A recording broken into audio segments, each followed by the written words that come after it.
Welcome students. Today we are going to solve real numbers class 10 NCERT exercise number 1.1 का question number 3। पिछले video में हमने question number 1 और question number 2 के सारे एग्जांपल्स किए थे। आज हम करने वाले हैं उसके आगे का क्वेश्चन नंबर 3 है हमारे पास। क्वेश्चन नंबर 3 में बोला है find LCM and HCF by prime factorization method. 3 number दिए हैं 12, 15 एंड 21। तो हम जो रफ काम करते हैं वो कर लेते हैं। हमें 12 के पहले क्या करना है, फैक्टर्स पता करने हैं। 2 6 सबसे पहले मैंने क्या कहा था, सबसे छोटे नंबर से ट्राई करना है। अगर छोटे नंबर से जाता है तो अच्छी बात है, अगर नहीं जाता है तो उससे बड़ा नंबर लेके देखो। अगर उससे भी नहीं गया तो उसके आगे का नंबर लेकर अपने को डिवाइड करना है। 2 6 12, 2 3 6 एंड 3 1 3। 2 2 और 3 ये किसके फैक्टर हो गए, ये हो गए 12 के फैक्टर्स। तो हम आंसर में कैसे लिखेंगे, देखो ये हमारा रफ काम है। हम आंसर यहाँ पे लेफ्ट हैंड साइड में बना रहे हैं। 12 के पहले फैक्टर्स लिख लेते हैं। क्या क्या फैक्टर्स है, 2 इंटू 3। उसके बाद हम 15 ले लेते हैं। 15 को जगह नहीं है, यहाँ पे 15 ले लेते हैं। 15 का अगर हम प्राइम फैक्टराइजेशन करेंगे 2 से जाएगा क्या, नहीं जाएगा। तो ये किससे जाएगा, 3 से जाएगा। 3 5 15 एंड 5 1 5। तो 15 के फैक्टर्स लिख लेते हैं यहाँ पे। 15 के फैक्टर्स कौन कौन से, 3 एंड 5। उसके बाद कौन सा बचा है, 21। 21 का भी हमें प्राइम फैक्टराइजेशन करना है। 2 से जाएगा क्या, नहीं जाएगा। 3 से जाएगा। 3 वॉट 21, 3 7 21। 7 किससे जाएगा, 7 7 से ही जाता है। तो 3 और 7 ये किसके जो है फैक्टर्स है, 21 के हैं। कौन कौन से, 3 इंटू 7, 3 7 21। तो इस तरीके से हमने सबसे पहले प्राइम फैक्टराइजेशन से नंबर्स के सारे हमने फैक्टर्स निकाले हैं। अभी हमें क्या करना है, LCM और HCF। सबसे पहले हम देखेंगे HCF क्या होगा, हाईएस्ट कॉमन फैक्टर। HCF क्या होगा, देखो यहाँ पे 3 है, यहाँ पे भी 3 है, यहाँ पे भी 3 है। तो HCF क्या हो गया, कॉमन फैक्टर हाईएस्ट वाला 3 हो गया। LCM में क्या आएगा, LCM is equal to, LCM में हमको सारे मल्टीप्लाई करना पड़ेगा, ठीक है। तो सारे कैसे करेंगे हम, 2 2 कहीं पे कॉमन है क्या, नहीं है। 2 एक बार लिख लिया, दूसरा वाला 2 ये भी कॉमन नहीं है तो इसको भी अलग से लिख लिया। बस ये करना है, ये 3 सारे जगह पे, तीनों जगह पे, तीनों नंबर के 3 जो है तो कॉमन है तो उसे एक ही बार लिखना है। उसके बाद 5 एक ही बार है, 7 एक ही बार है। मतलब अपने को सारे नंबर लिखने हैं, बस जो कॉमन है, जो कॉमन है वो वन टाइम लिखना है। कब, एलसीएम फाइंड करते समय जो नंबर कॉमन होगा वो वन टाइम लिखना है, बाकी सारे नंबर एज इट इज़ लिख कर मल्टीप्लाई करना है। तो ये हो गया 2 2 4, 4 6 12, 12 5 60, 60 इंटू 70, ये हो गया 420। ओके, तो हमारा आंसर क्या रहेगा, यही हमारा आंसर है कि ये जो HCF फाइंड करने बोला था तो हमने HCF फाइंड कर दिया, 3 आ गया। LCM फाइंड करने बोला था, LCM आ रहा है 420। ये तीनों नंबर का LCM आ रहा है 420 और HCF आ रहा है 3। और ये जो है ये सारा हमारा रफ काम है।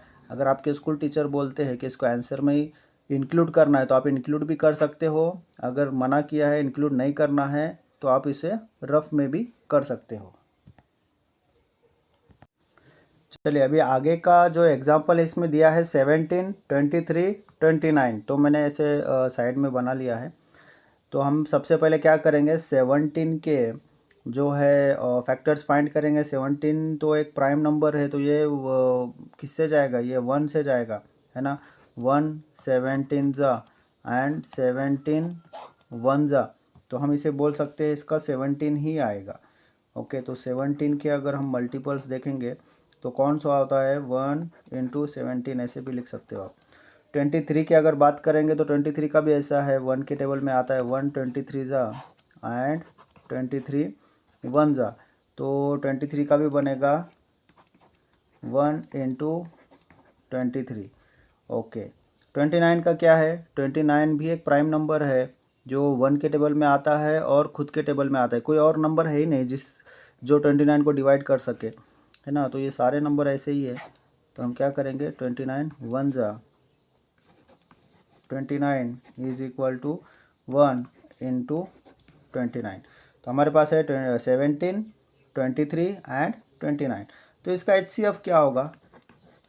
इसमें तो कुछ कॉमन नहीं है, नंबर्स में कोई कॉमन नहीं है, सिर्फ 1 कॉमन आ रहा है, तो इसका HCF कहलाएगा 1। और LCM जो है ये क्या होगा? ये होगा 17 इंटू 23 इंटू 29। 17 into 23 into 29। इसको मल्टीप्लाई करने पर क्या आता है आंसर? पीछे भी चेक कर सकते हो आप टेक्स्ट बुक के। ये आना चाहिए 11339 अप्रॉक्सीमेट, देख लेना कुछ गलत हो रहा है तो 11339 यही इसका आंसर आना चाहिए LCM में। 17 इंटू 23 इंटू 29। तो इस तरीके से सॉल्व करना है। ऐसे नंबर जहाँ पे कुछ भी कॉमन ना निकले तो 1 कॉमन निकलता है, तो अगर ऐसे भी नंबर आते हैं तो आप HCF यहाँ पे फाइंड कर सकते हो। तो हमने HCF भी फाइंड कर लिया और LCM भी फाइंड कर लिया। चलिए नेक्स्ट एग्जाम्पल देखते हैं। नेक्स्ट है हमारे पास 8, 9 एंड 25। तो 8 को हम क्या करेंगे? सबसे छोटा नंबर 2 से डिवाइड करेंगे। 2 4 ज़ा 8, 2 2 ज़ा 4, 2 1 ज़ा 2। तो हमें क्या मिल गए? हमें मिल गए 8 के जो है फैक्टर्स मिल गए। कौन कौन से है? 2 इंटू 2 इंटू 2, 2 का क्यूब जो है 8 होता है। ओके, 9 का क्या होगा? 2 से तो नहीं जाएगा, 3 से। 3 3 ज़ा 9, 3 1 ज़ा 3। तो ये क्या हो गया? 3 का स्क्वायर हो गया। मतलब ये जो 9 है इसके फैक्टर्स कौन कौन से है? 3 इंटू 3। ओके, 5 का क्या करना है? 3 से जाएगा? नहीं जाएगा। 4 से भी नहीं जाएगा, तो ये 5 से जाएगा। 5 5 ज़ा 25 एंड 5 1 ज़ा 5। तो 25 के क्या फैक्टर्स हो गए? 25 के फैक्टर्स हो गए 5 इंटू 5। अभी हमें निकालना है, हम सबसे पहले क्या निकालते हैं? HCF निकालते हैं ना। तो हमें निकालना है यहाँ पे HCF निकालना है हमें। तो HCF क्या होता है? मैंने बताया था आपको पिछले एग्जाम्पल में, जब कुछ भी कॉमन ना हो तो HCF होता है 1। और LCM क्या होगा? LCM में हम कॉमन लेते हैं। कुछ कॉमन है क्या? कुछ भी कॉमन नहीं है, तो ये सबको हमें यहाँ पे लिख देना है। 2 इंटू 2 इंटू 2 मतलब 2 क्यूब भी आप लिख सकते हो। 3 इंटू 3 मतलब 3 स्क्वायर भी लिख सकते हो। 5 इंटू 5 इसका मतलब 5 स्क्वायर। ये सबको मल्टीप्लाई करेंगे तो ये आएगा 1800। ओके, तो हमारा HCF 1 हमने लिया है। अगर कुछ भी कॉमन नहीं आता है तो हम HCF 1 लेते हैं, और LCM में बचे हुए सारे नंबर अगर कॉमन नहीं है तो सारे के सारे मल्टीप्लाई कर दो। अगर यहाँ पे और यहाँ पे कॉमन आता है तो उसे एक ही बार लेना है। तो ये था क्वेश्चन नंबर 3। अगले स्लाइड पे देखेंगे क्वेश्चन नंबर 4। अगला क्वेश्चन है question number 4। HCF of 306 and 657 is 9। Find LCM of 306 and 657। देखिए 306 और 657 ये दोनों नंबर का HCF गिवन है क्वेश्चन में। ठीक है, ये क्या है? ये गिवन है HCF अगर गिवन हो तो क्या उसके हेल्प से हम LCM फाइंड कर सकते हैं क्या? दो नंबर है 306 एंड 657, ये दोनों नंबर का HCF दिया है, LCM फाइंड कर सकते क्या? एक हमारे पास फॉर्मूला है। सबसे पहले तो यहाँ पे लिख लेते हैं, ये लिखना बहुत ज़रूरी है। गिवन क्या है? HCF of 306 comma 657 is equal to 9, ये गिवन है। टू फाइंड ऐसे भी आप लिखोगे तो बहुत अच्छा इंप्रेशन पड़ता है और इससे मार्क्स भी अच्छे मिलने की संभावना होती है ना। तो इसको ऐसे लिख लो कि क्या गिवन है, क्या फाइंड करना है, और नीचे लिख सकते हो सॉल्यूशन। हमेशा ऐसे स्टेप में सॉल्व करोगे तो बहुत अच्छे मार्क्स मिलेंगे आपको। तो गिवन लिख लिया, टू फाइंड लिख लिया, हमें क्या करना है? सॉल्यूशन में एक फार्मूला लिखना है, और ये फार्मूला आप लोग लर्न कर लो, बहुत काम का फार्मूला है। LCM into HCF is equal to product of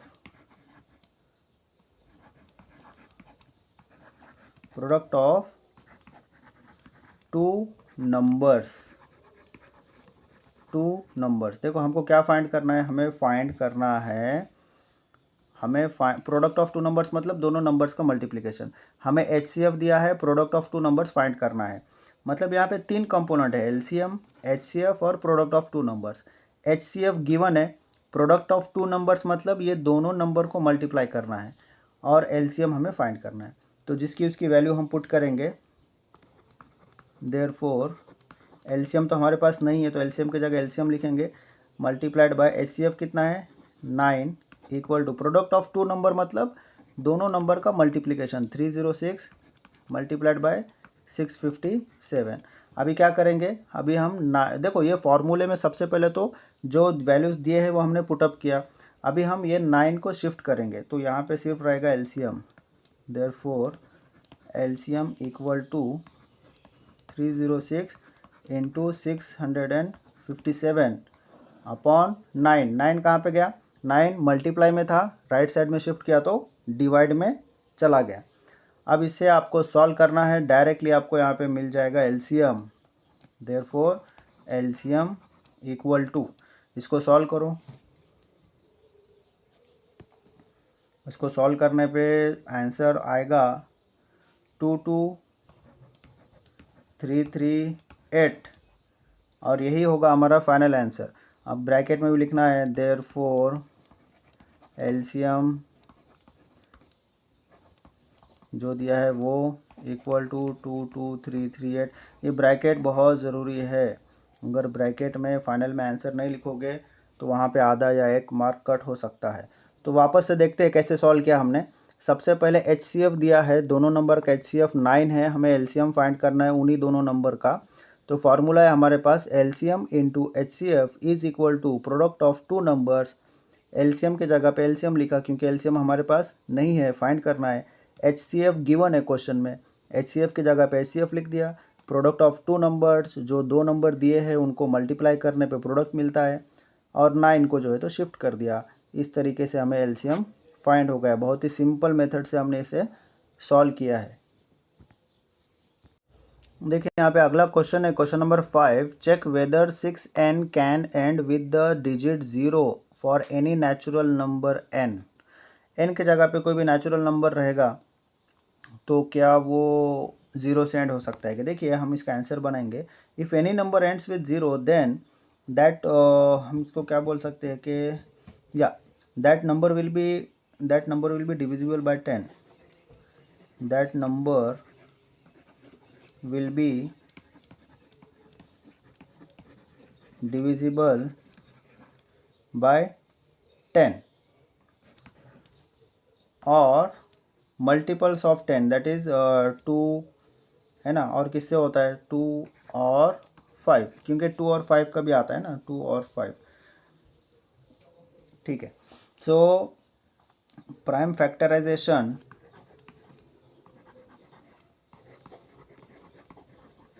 prime factors of 6n is equal to 2 into 3n. It cannot be observed that 5 is the prime number.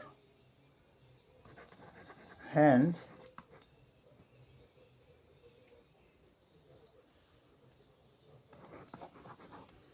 for any value of n, 6n will not be divisible by 5। ठीक है, तो हम बोल सकते हैं कि नहीं, 6n cannot and with the digit 0 for any natural number n। n के जगह पे देखो, ये वाला क्वेश्चन है कि n के जगह पे कोई भी ऐसा नंबर आ सकता है कि जो 0 से ख़त्म हो रहा हो, तो क्या ये हो सकता है क्या? तो हमने क्या किया, 6 का प्राइम फैक्टर्स निकाला, तो 6 के प्राइम फैक्टर में 2 आ रहा है, 3 आ रहा है ना। और लेकिन अगर कोई भी नंबर 0 से एंड हो रहा है तो उसको 2 5 जा 10 के हिसाब से, या फिर हम बोल सकते हैं 2 और 5 से हम उसे जो है डिवाइड कर सकते हैं। लेकिन यहाँ पे 6n के फैक्टर्स में, प्राइम फैक्टर्स में 5 कहीं भी नज़र नहीं आ रहा है।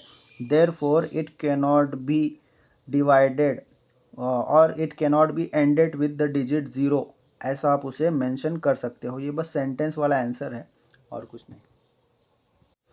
चलो नेक्स्ट क्वेश्चन है हमारे पास, why 7 into 11 into 13 plus 13 and 7 into 6 into 5 into 4 into 3 into 2 into 1 plus 5 are not composite number. देखो कंपोजिट नंबर क्या होता है, प्राइम नंबर क्या होता है।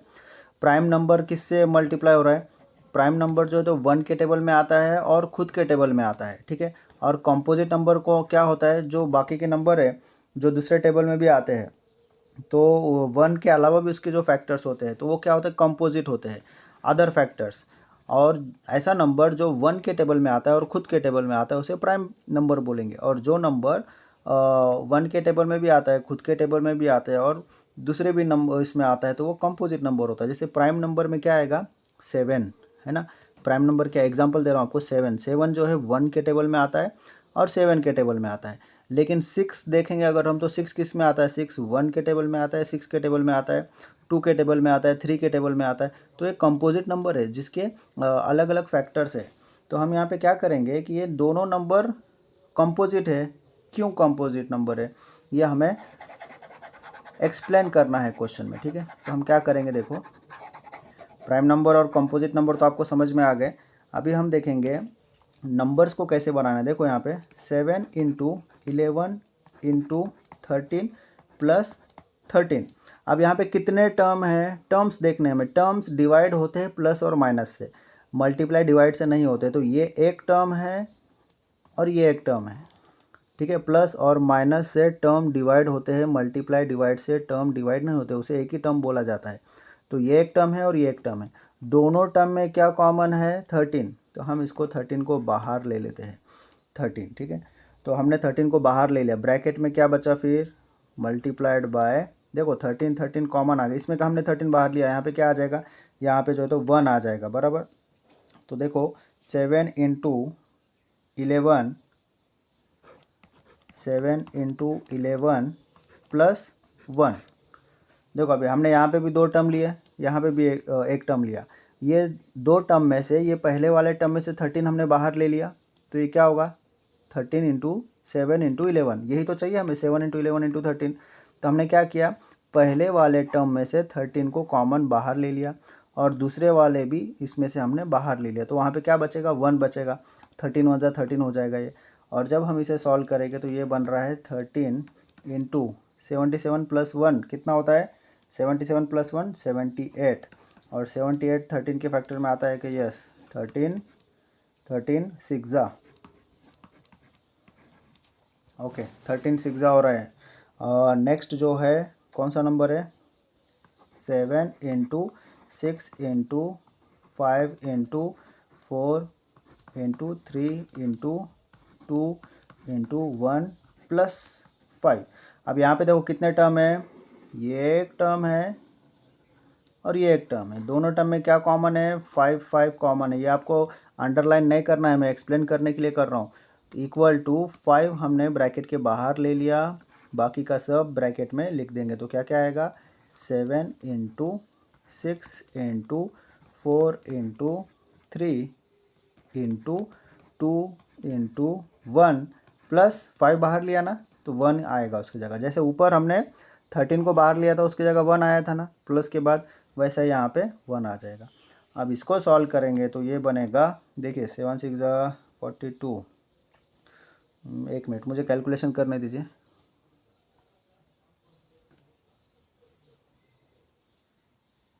इसका कैलकुलेशन आएगा 1009। ओके तो हम क्या बोलेंगे, देखिए ऊपर क्या हो रहा है, 6 और 13, ये नंबर के एक से ज़्यादा फैक्टर मिल रहे हैं 6 और 13। और अगर जो नंबर दिए गए हैं उसके अलावा भी अगर कोई फैक्टर्स मिलते हैं तो हम क्या बोलेंगे, हम बोलेंगे ये कंपोजिट नंबर है। नीचे भी देखेंगे तो नीचे भी क्या मिल रहा है, हमें मिल रहा है 5 जो है तो अलग एक फैक्टर मिल रहा है। तो हम बोलेंगे कि इसके भी 2 फैक्टर्स मिल रहे हैं नंबर से हट के, तो हम इसे कंपोजिट नंबर बोलेंगे। तो इसका आंसर कैसे बनाना है, देखो ऊपर वाले का पहले बताता हूँ। इसका यहाँ पे जगह नहीं थी इसलिए मैं लिख रहा हूँ ऐसे।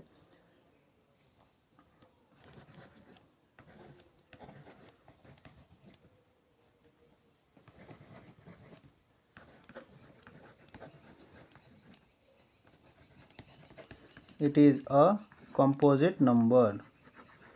क्यों कंपोजिट नंबर है? क्योंकि 6 और 13 ऐसे दो अलग अलग फैक्टर्स मिले हैं। और यहाँ पे क्या बोलेंगे? Here 5 and 1009 are the factors, hence it is a composite number। आया समझ में? क्या क्या हमने जिसके 1 का टेबल और ख़ुद का टेबल छोड़ के बाकी के भी नंबर्स में अगर वो आता है, डिविजिबल है, उसके फैक्टर्स आते हैं, तो हम बोलते हैं कि वो कंपोजिट नंबर है। तो यहाँ पे 6 और 13 ऐसे अलग से हमें जो है फैक्टर्स मिल रहे हैं। यहाँ पे भी 5, 109 ऐसे नंबर आ रहे हैं, तो हम बोलेंगे कि ये दिए हुए नंबर क्या है? ये कंपोजिट नंबर्स है। ओके, नेक्स्ट क्वेश्चन है हमारे पास 7th क्वेश्चन। ये क्वेश्चन मैं यहाँ पे नहीं लिख रहा हूँ क्योंकि आपको टेक्स्ट बुक में से रीड करना है। थोड़ा बड़ा क्वेश्चन है तो ज़्यादा जगह ले लेंगे यहाँ पे। तो आप अपनी टेक्स्ट बुक ओपन कीजिए और क्वेश्चन वहाँ से रीड कीजिए। There is a circular path around a sports field.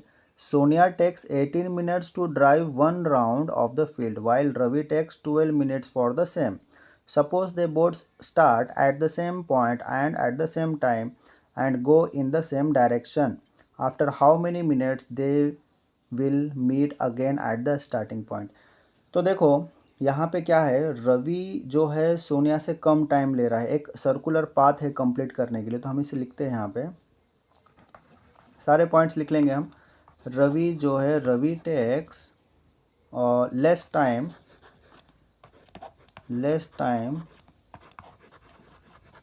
Then Sonia. ठीक है, सोनिया से कितना कम ले रहा है वो एक राउंड कंप्लीट करने के लिए।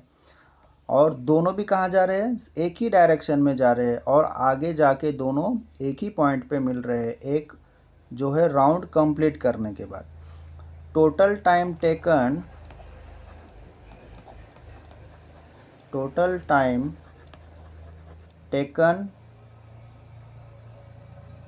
For completing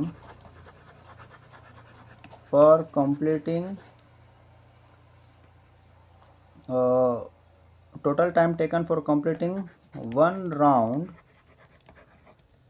will be the LCM